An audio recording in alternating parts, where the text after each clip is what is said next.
Good morning. Today is March 1st. We are in this year's kind of flying by, don't you think?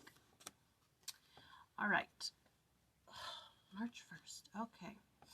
And they said unto Moses, Speak thou with us, and we will hear, but let not God speak with us, lest we die. Exodus 20:19. Exodus 20:19 is a haunting and tragic passage that bespeaks a people who wanted to enjoy the blessings of God, but not fully. They were thrilled to see the holy cloud that presented the presence of Jehovah resting over their tabernacle, but they were not anxious to enter the immediate presence of the Almighty.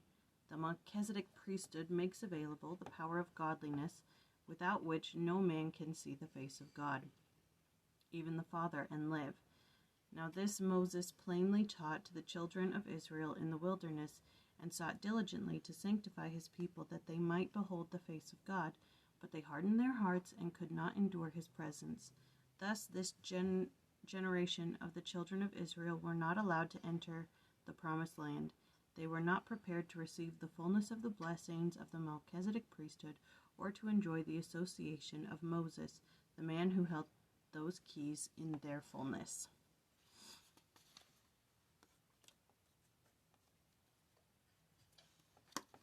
Do we say, okay, prophet, you speak to us, but I don't want to speak to God? You're good enough. I don't want any of that. Okay, so today is Genesis 29. And in this, Jacob meets Rachel. He goes to Laban's house. He says, I'll work 7 years for Rachel. The marriage switcheroo happens. He marries Leah instead, but he doesn't know it till the morning. And then he's like, what'd you do? And he's like, Laban, you can't marry the younger before the older. Sorry. That I suppose I should have brought that up, at any point during these 7 years, but I didn't. So just stay married to Leah for a week, and then you can marry Rachel, and then you can have them both. Easy peasy. So he works 14 years for both, and it says that Leah is hated, and that Rachel is loved. And the Lord sees that Leah is hated, and he opens her womb, and she bears 4 children in this chapter. Now, this is how this chapter is portrayed. But in the context, the whole story of Jacob, Leah, and Rachel, you can see that even though the word hated is used, I don't think she is hated. Like, at the beginning, maybe she's like a representation of the beguiling that Laban did to Jacob, so there might be a little resentment there, and there's definitely resentment from Rachel, that Rachel doesn't have kids and Leah's having all these kids. But if you look at the context of it, Jacob has to be with Leah for her to have kids, and she's having 4 kids in this chapter, and like, it doesn't seem like he hates her at all. But in the book Our Sisters of the Bible, the chapter about Leah and Rachel, it talks about how, even though it's portrayed as this, Jacob loves Rachel and she's his favorite, and that's why Joseph is her favorite, and that's why Benjamin is his second favorite, and all these things. Leah is the one who, she dies first, and then Jacob is buried with her when he dies. He doesn't tell his family to take it back to where Rachel is buried. Leah and Jacob are buried together in whichever tomb it is or whatever. And, even though it says she's hated or she's not the favorite wife, like, Jesus comes from her line, from Judah. Yeah, even though Joseph is the covenant son, with Ephraim and Manasseh, like, Christ comes through her line, through Leah's line. So anyways, let's just get into what the book here has to say about them. I don't think she's hated. I think in the end she is his true companion, his best friend. Yeah, Rachel's beautiful and she's, sweet and kind or whatever. Not really. she's in the next chapter. She's kind of a brat, but you know, I see Leah as his best friend, as his true companion, and that comes on like as the story continues. So Rachel, meaning you, was the youngest of the 2 daughters of Laban. Both Leah and Rachel accompanied Jacob back to Canaan. Yada yada yada.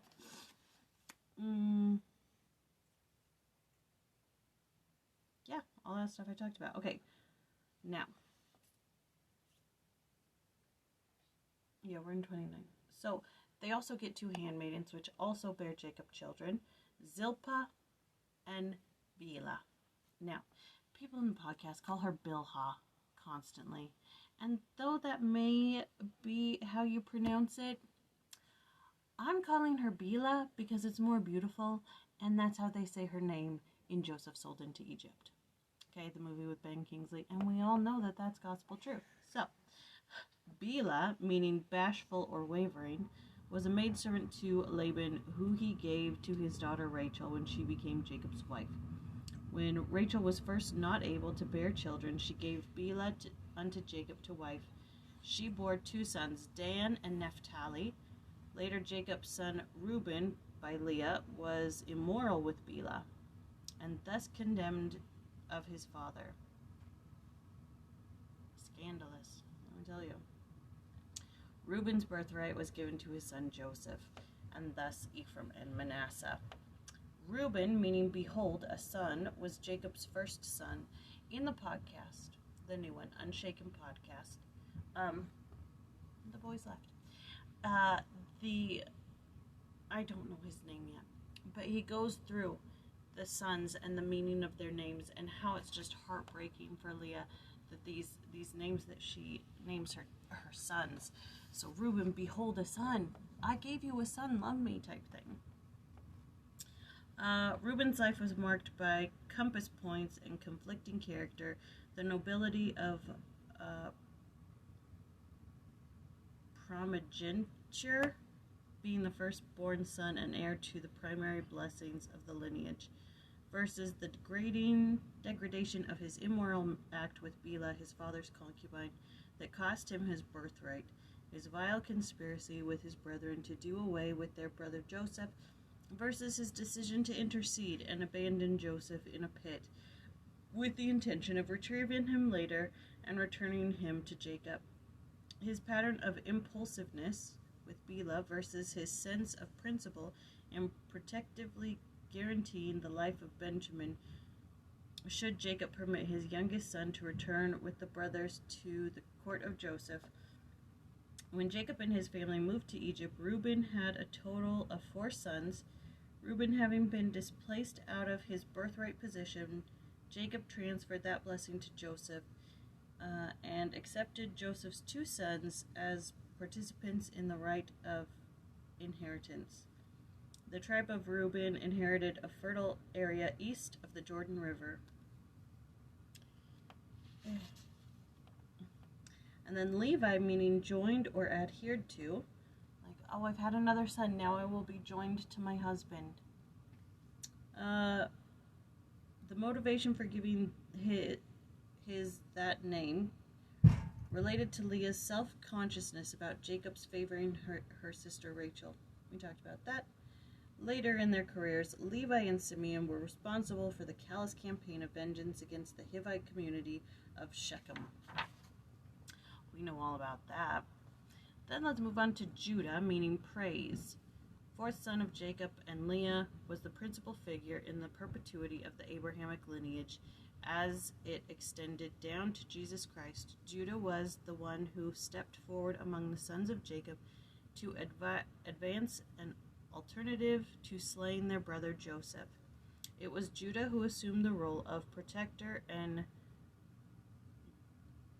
guarantor of Benjamin when Jacob was persuaded to allow his youngest son to return to the Egyptian court where Joseph was in charge. When Joseph received the birthright by virtue of the moral laxity of Reuben, Judah nevertheless maintained a vital role.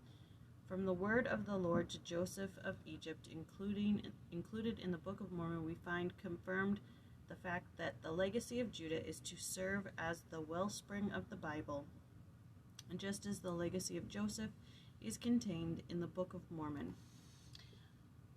That thing I've never put together, that Judah, even though he was annoyed with Joseph and he participated in throwing him in a well, you know, he was the one who was like, wait, let's not kill him, let's just sell him, and then there's no blood on our hands.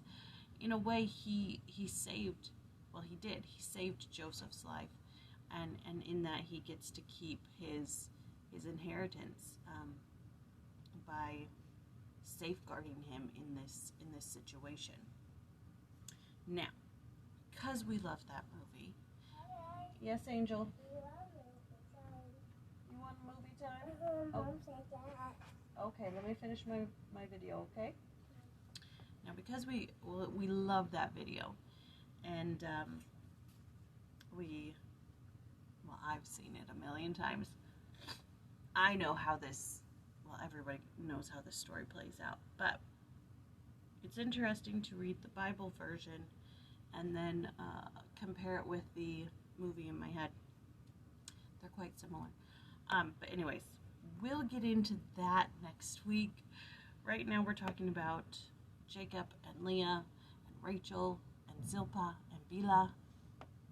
And what is confirmed in the movie is that these 4 women, or after the death of Rachel, these 3 women sit in council with Jacob constantly. They're not these subservient women and you know, they sit in council and they influence him quite a bit. They're the ones who convince him to let Benjamin go. They're the ones who, you know, they are equal partners with him. They are his partners. And though it just sounds like they're there for making babies, you know, they are his companions. And though it could be, like they want to condense it or dilute it down to, he hated Leah and he loved Rachel, but he didn't. And, you know, he may have been infatuated with Rachel, but he loved Leah too. He has a couple of sons with her, and I don't think you do that just, you know, for funsies. I don't know. Not in this biblical sense anyway. All right. That was Genesis 29. Tomorrow is 30. I love you all.